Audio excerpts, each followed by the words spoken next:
Hello guys, so welcome back to my channel and I have come up with my another video. So on a very important topic, that is generation gap. It will be a series of 3 videos which will be uploaded within few days. We have a very special guest today to talk upon this topic.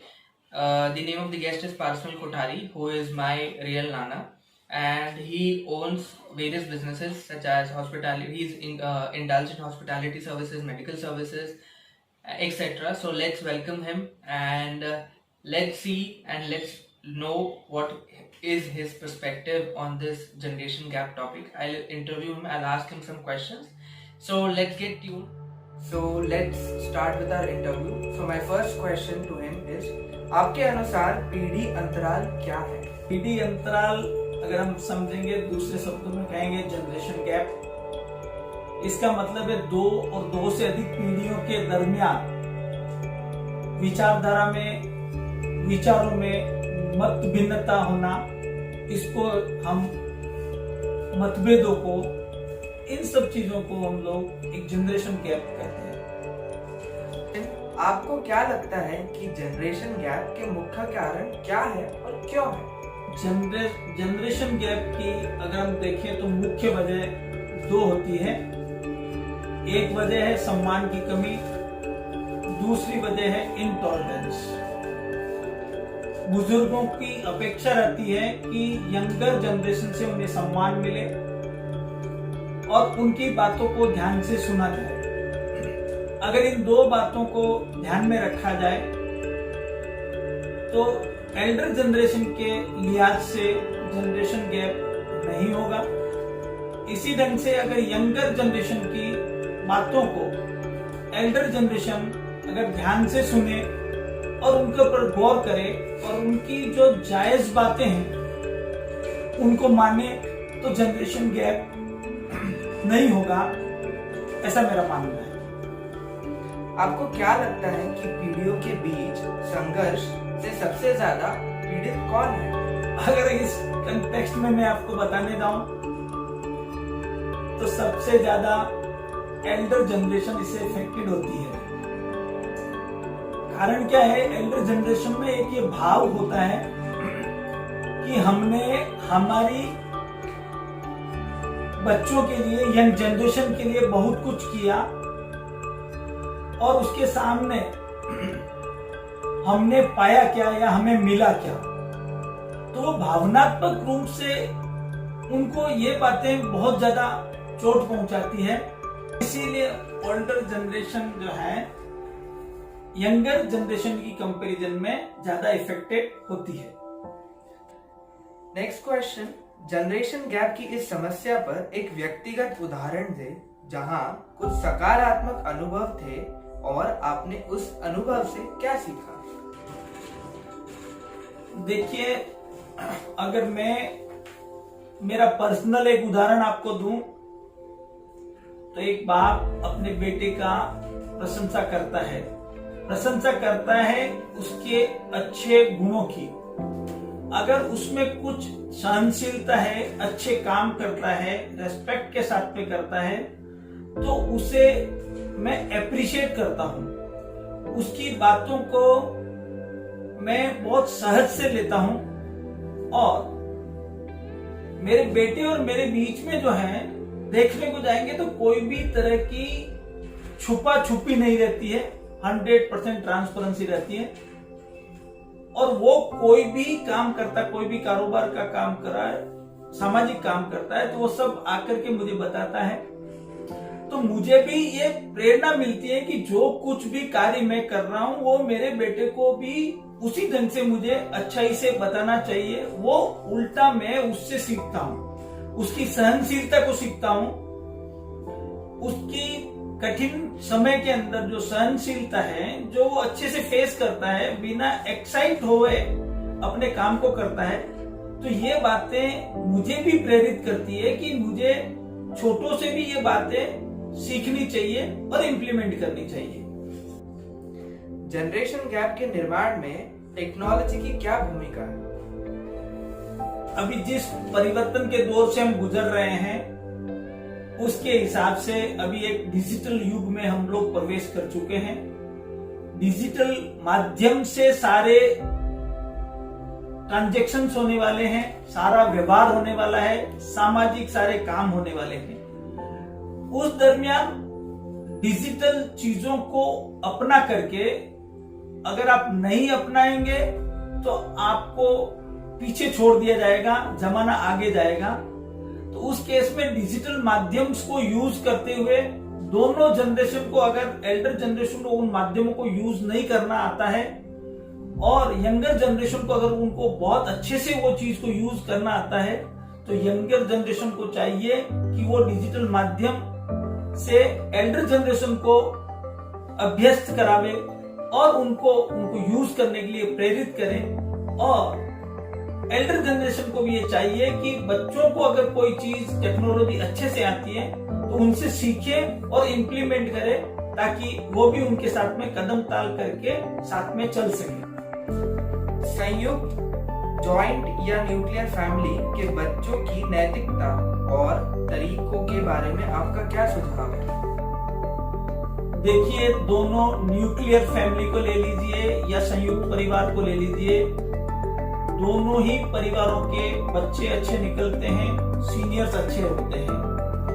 लेकिन अगर आप तुलनात्मक देखेंगे तो संयुक्त परिवार के अंदर बड़ों से बच्चे स्वाभाविक रूप से बहुत सारी चीजें सीखते रहते हैं, उनका अनुशासन में रहते हैं, उनके डिसीजन पावर्स को वो सीखते रहते हैं, उनके संस्कारों को अडॉप्ट कर लेते हैं सहज से, उनकी निर्भीक बात रखने को समझते हैं, परिवार के अंदर सलाह मशवरा करके सारी चीजों को सुलझाई जाती है।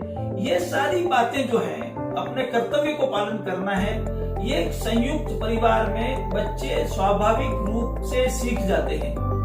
तो लेकिन इसका ये मतलब नहीं है कि न्यूक्लियर फैमिली के बच्चे जो हैं वो नैतिक नहीं होते या ज्यादा अच्छे से संस्कारों को फॉलो नहीं करते हैं।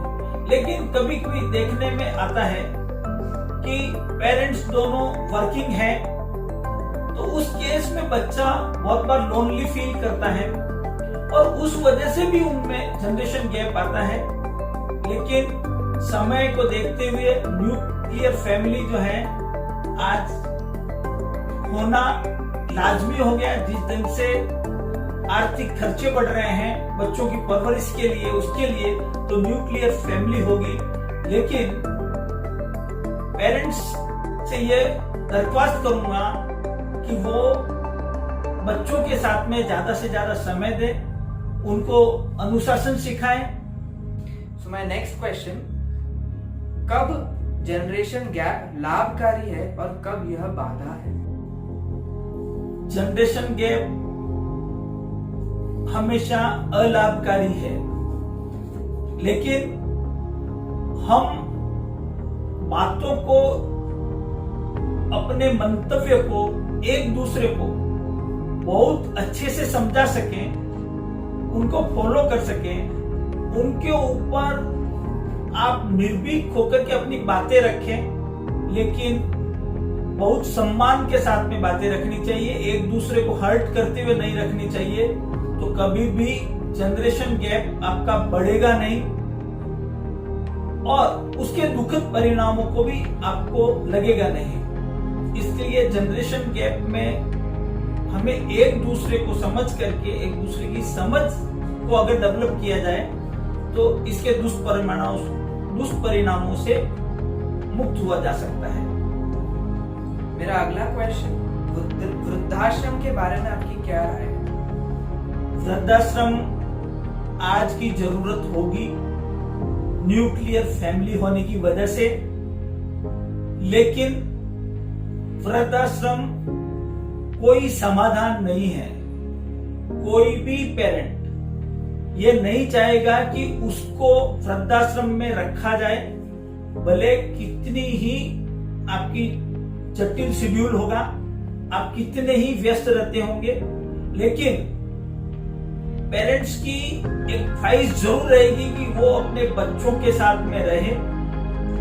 इसलिए बच्चे अगर उनको समय नहीं दे पाते हैं तो दूसरे साधन जुटाने चाहिए, इस ढंग से उनको नियंत्रण या कंट्रोल करना चाहिए कि वो उनके साथ न रहते हुए भी पेरेंट्स को ये महसूस हो कि नहीं, बच्चे हमारे साथ में हमारा टेक केयर कर रहे हैं। चाहे उनके मेड सर्वेंट रख सकते हैं, किसी रिश्तेदार के साथ में रख सकते हैं, सेवा के भावना से ऐसा रख सकते हैं, क्योंकि अल्टीमेट यंगर जनरेशन को ये सोचना होगा कि एक दिन वो भी एल्डरली पेरेंट्स हो जाएंगे, तब अगर उनके बच्चे उनको वृद्धाश्रम में रखेंगे तो उनको कैसा फील होगा।